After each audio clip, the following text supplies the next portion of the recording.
Hello বন্ধুরা, দেখো কালকে গ্যাস শেষ হয়ে যাওয়ার কারণে কাকিমার হাতের পায়েস তো খেতে পারলাম না, নিজের হাতেই বানিয়ে খেতে হচ্ছে। এই যে নিজে নিজে বানাচ্ছি, অলমোস্ট আমার হয়ে এসেছে। আমি প্রথম থেকে তোমাদেরকে কিছুই দেখাতে পারলাম না, তবে আমার পায়েস ডান। দুঃখ থেকে গেল যে কাকিমার হাতের পায়েস খেতে পারলাম না। তবে হ্যাঁ, একটা আনন্দ আছে, সেটা হচ্ছে এই যে কাকিমা পাটালি এনেছিল, কাকিমার আনা পাটালি দিয়েই আমি পায়েস বানিয়ে ফেললাম। পায়েস রেডি, দেখতেই পাচ্ছ, গুড়ের পায়েস, খেজুর গুড়ের পাটালি দিয়ে বানিয়ে ফেলেছি পায়েস। তোমরা কে কে পায়েস খেতে ভালোবাসো, পছন্দ করো, অবশ্যই কমেন্টে জানিও। আর কেমন হয়েছে আমার ভিডিওটি, পায়েসটি দেখতে কেমন হয়েছে, সব কিছুই কমেন্টে জানাবে।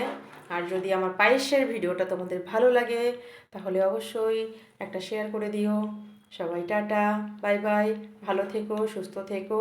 আর এরকম মিষ্টি মিষ্টি পায়েস, যেমন দেখতে সুন্দর হয়েছে, যেমন খেতে মিষ্টি হয় পায়েস, তেমন মিষ্টি মিষ্টি করে তোমরা কমেন্ট অবশ্যই করে দিও।